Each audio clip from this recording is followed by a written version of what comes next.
नमस्कार दोस्तों, आज हम प्रारंभिक विद्युत से संबंधित प्रश्न हल करेंगे। जो एग्जामों में पूछे गए हैं वो प्रश्न हल करेंगे। देखो, पहला प्रश्न है अपना, मुक्त इलेक्ट्रॉन खाली स्थान में अस्तित्व रखते हैं, यानी मुक्त इलेक्ट्रॉन किस में अस्तित्व रखते हैं। ऑप्शन है अपना प्रथम बैंड, द्वितीय बैंड, तृतीय band, conduction band, valence band. तो जो मुक्त इलेक्ट्रॉन होते हैं वो अंतिम कक्षा में होते हैं और अंतिम कक्षा को कंडक्शन बैंड कहते हैं। तो इसका राइट आंसर हो गया डी। अगला क्वेश्चन है, एक परमाणु में सबसे हल्का कण कौन सा होता है। तो जो परमाणु में सबसे हल्का कण होता है वो इलेक्ट्रॉन होता है, क्योंकि प्रोटॉन और न्यूट्रॉन लगभग बराबर होते हैं और इलेक्ट्रॉन प्रोटॉन से 1840 गुना हल्का होता है। तो इसमें राइट आंसर हो गया सी, इलेक्ट्रॉन। अगला क्वेश्चन है, तांबे की परमाणु संख्या है, यानी तांबे की परमाणु क्रमांक कितना होता है। तो तांबे का परमाणु क्रमांक 29 होता है और परमाणु भार पूछ ले तो परमाणु भार होता है 63.54 अर्थात यानी 64 होता है। यदि एल्यूमिनियम का पूछे तो एल्यूमिनियम का परमाणु क्रमांक होता है 13। तो इसमें राइट आंसर हो गया ए। अगला क्वेश्चन है, यदि किसी परमाणु में प्रोटॉन की संख्या 39 है तो इलेक्ट्रॉन की संख्या कितनी होगी। तो ऑप्शन है इसमें 32, 25, 39 और 18। तो देखो दोस्तों, प्रोटॉन और इलेक्ट्रॉन की संख्या समान होती है सामान्य अवस्था में। तो प्रोटॉन की संख्या 39 है तो इलेक्ट्रॉन की संख्या भी 39 ही होगी। अगला क्वेश्चन है, विद्युत उदासीन परमाणु के बारे में इनमें से कौन सा कथन सत्य है। यानी उदासीन परमाणु किसे कहते हैं, जिसमें इलेक्ट्रॉन और प्रोटॉन की संख्या बराबर होती है, वह उदासीन परमाणु कहलाता है। तो ऑप्शन में क्या देखो, इनमें प्रोटॉन व न्यूट्रॉन की संख्या बराबर होती है, प्रोटॉन और न्यूट्रॉन की बता रखी है तो ये गलत हो गया। इनमें फोटोन व इलेक्ट्रॉन की संख्या बराबर होती है, ये भी गलत है। इनमें न्यूट्रॉन व इलेक्ट्रॉन की संख्या, न्यूट्रॉन और इलेक्ट्रॉन की दे रखी है, ये भी गलत है। और डी राइट होगा इसका, यानी इसमें प्रोटॉन व इलेक्ट्रॉन की संख्या बराबर होती है। तो राइट क्या हुआ इसमें, डी। अगला क्वेश्चन है, एक इलेक्ट्रॉन का चार्ज है तो इलेक्ट्रॉन का चार्ज कितना होता है। 1.602192 इंटू 10⁻⁻�19 कूलाम होता है। यानी इलेक्ट्रॉन हो चाहे प्रोटॉन हो, इनका मान 1.602192 इंटू 10⁻⁻�19 कूलाम होता है। यदि इलेक्ट्रॉन है तो ये ऋणावेशित हो जाएगा और प्रोटॉन है तो ये धनावेशित हो जाएगा। तो इसमें राइट आंसर कौन सा हो गया, डी ऑप्शन। यानी इसमें 3 अंकों तक ही दे रखा है, यही दे रखा है, यानी 1.602, जबकि एक्चुअल में क्या होता है 1.602192 इंटू 10⁻⁻�19 कूलाम होता है। तो 1.6 दे रखा हो वो भी सही होता है, 1.602 दे रखा होता है तो वो भी सही होता है। तो राइट आंसर हो गया डी। अगला क्वेश्चन है, एक कूलाम किसके बराबर होता है, या इसको दूसरी इस प्रकार से भी पूछ रखा है कि एक कूलाम के संगत विद्युत धारा की मात्रा लगभग होती है। यानी एक कूलाम में इलेक्ट्रॉन की संख्या पूछी है। तो देखो, एक कूलाम बराबर होता है 1.6 इंटू 10⁻⁻�19 सॉरी, एक इलेक्ट्रॉन बराबर क्या हो गया,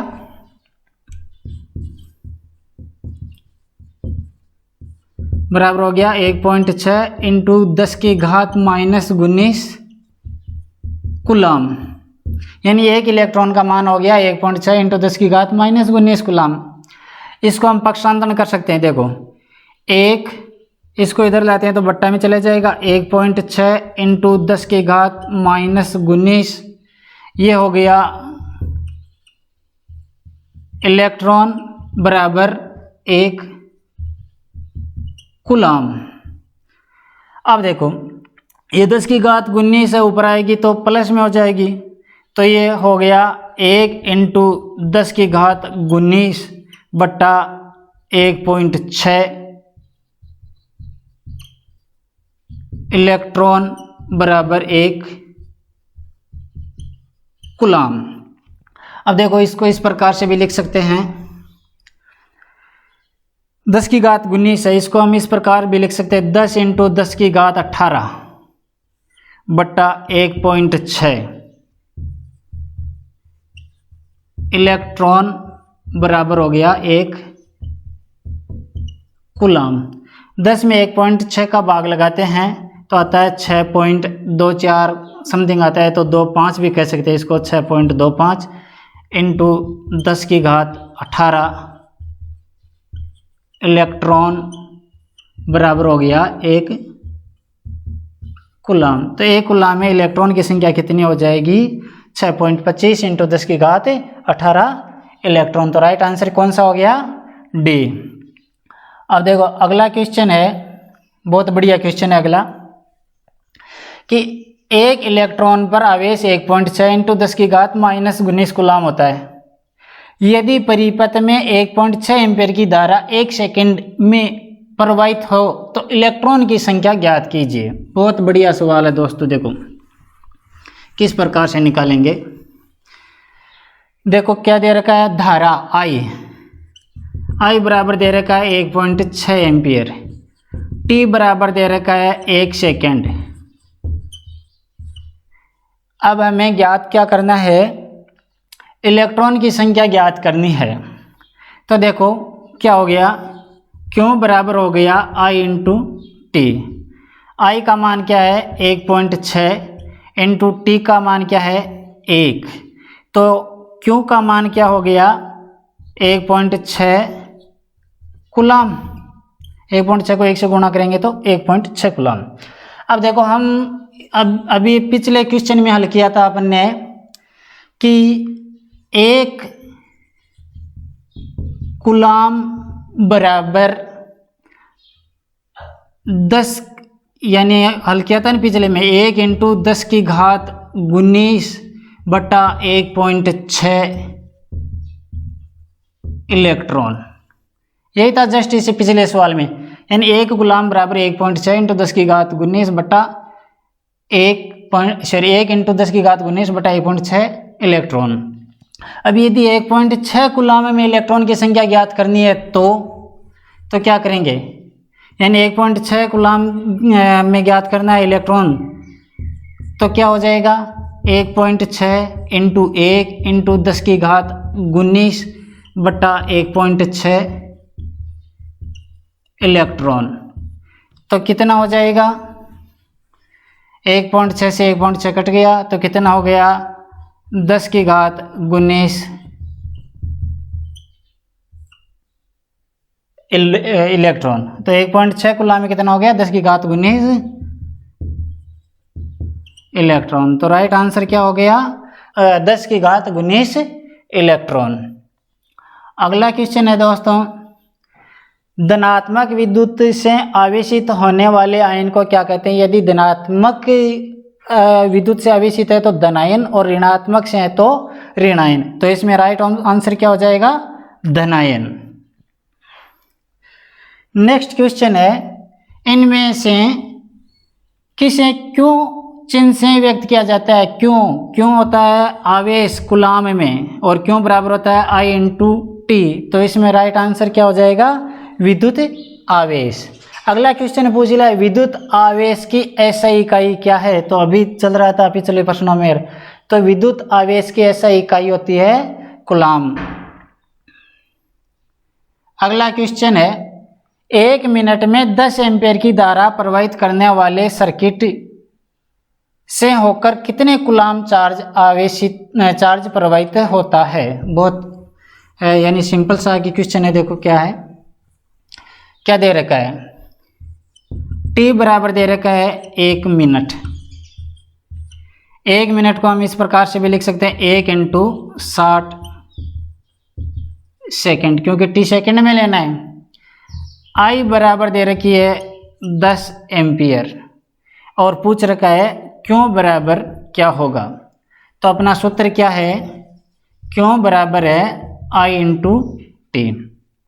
I का मान क्या है यहाँ पे? I का मान है 10, T का मान है 60, तो कितना हो गया? 10 × 60 बराबर 600 कूलाम। तो राइट आंसर क्या हो जाएगा 600 C या 600 कूलाम।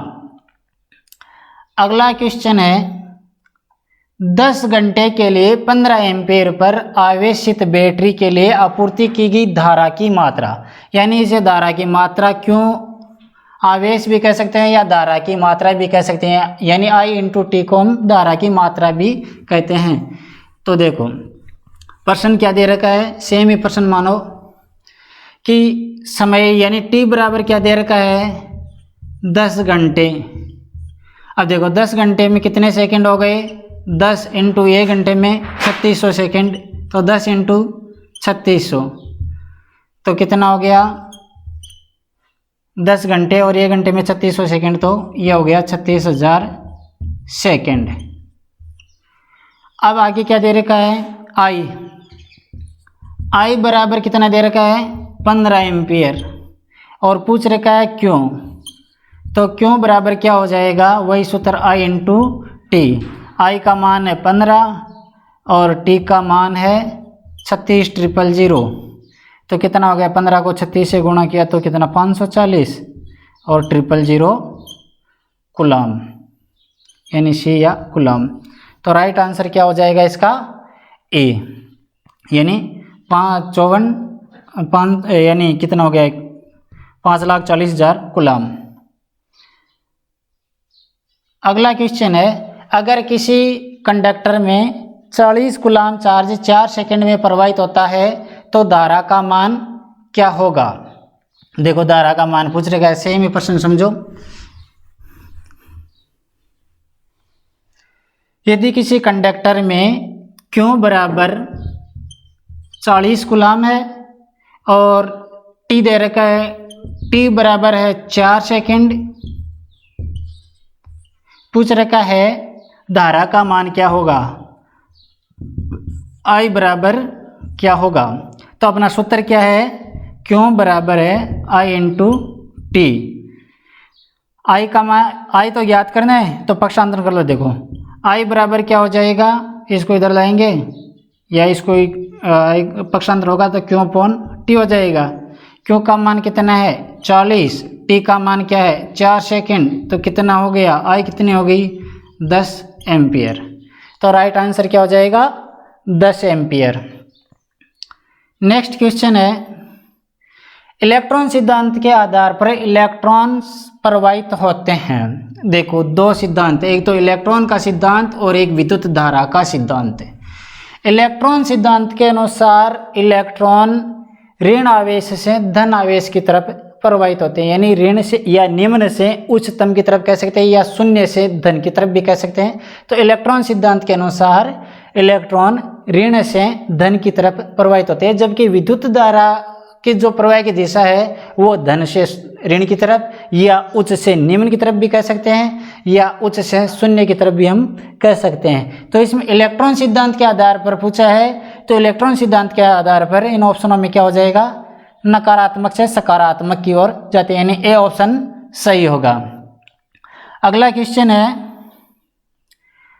डीसी में धारा प्रवाह की दिशा होती है, यानी जो अभी वो बोल रहे थे वही प्रश्न आ गया। देखो कि डीसी में धारा प्रवाह की दिशा, डीसी में धारा प्रवाह की दिशा धन से ऋण की तरफ होती है, यानी धन आयन से ऋण आयन की तरफ, या धन टर्मिनल से ऋण टर्मिनल कह सकते हैं, या उच्च मान से निम्न मान भी कह सकते हैं। तो इसमें सही ऑप्शन हो जाएगा पॉजिटिव से नेगेटिव टर्मिनल की तरफ। अगला क्वेश्चन है किसी चालक में विद्युत धारा का प्रवाह निम्न में से किस कारण होता है, यानी चालक में विद्युत धारा का प्रवाह है इलेक्ट्रॉन के कारण होता है, यानी इलेक्ट्रॉन प्रवाह की दर धारा कहलाती है। तो इसमें क्या सही हो जाएगा, ए ऑप्शन सही हो जाएगा इलेक्ट्रॉन्स। अगला क्वेश्चन है इलेक्ट्रॉन के प्रवाह से किसका निर्माण होता है, वही आ गया ऊपर वाले का विपरीत हो गया, यानी इलेक्ट्रॉन प्रवाह की दर धारा कहलाती है, तो यही आ गया। देखो इलेक्ट्रॉन के प्रवाह से किसका निर्माण होता है, या विद्युत आवेश के प्रवाह की दर को क्या कहते हैं, या विद्युत परिपथ में लगातार बहने वाले इलेक्ट्रॉन को किस नाम से पुकारा जाता है, तो इसे विद्युत धारा या कई बार ऑप्शन में केवल धारा भी दिया हुआ होता है तो वो भी सही होता है। तो इसका राइट आंसर हो जाएगा विद्युत धारा। अगला क्वेश्चन है कि खालिस्तान दे रखा है, एक स्थिर विद्युत फील्ड के विरुद्ध एक इकाई चार्ज को दो बिंदुओं के बीच स्थानांतरित करने पर किया जाने वाला कार्य, यानी इलेक्ट्रॉन को गति कराने के लिए जो कार्य करते हैं उसको क्या कहते हैं? Electron motive force, EMF. इसका प्रतीक वी। तो इसको वोल्टेज कह सकते हैं, यानी प्रतीक ई भी कह सकते हैं और वी भी होता है कई जगह। और इसी को दूसरे इस प्रकार भी कह सकते हैं कि परिपथ में इलेक्ट्रॉन को धकेलने वाले दाब को कहा जाता है वही विद्युत वाहक बल, या इसका यानी वोल्टेज भी कह सकते हैं इसे। तो इसका राइट आंसर हो गया वोल्टेज। अगला क्वेश्चन है, इलेक्ट्रॉन को गति प्रदान किसके लिए ईएमएफ के स्रोत की आवश्यकता होती है, यानी ईएमएफ स्रोत क्यों आवश्यक होता है? तो ईएमएफ स्रोत क्यों होता है वही आ गया, ऊपर वाला क्वेश्चन ही आ गया ये तो। यानी इलेक्ट्रॉन को गति प्रदान करने के लिए हम ईएमएफ स्रोत की आवश्यकता होती है। तो इलेक्ट्रॉन को गति प्रदान करने के लिए तो राइट आंसर हो गया इसका सी। अब अगले वीडियो में दोस्तों ओम के नियम से संबंधित हम प्रश्न हल करेंगे। ठीक है दोस्तों, धन्यवाद।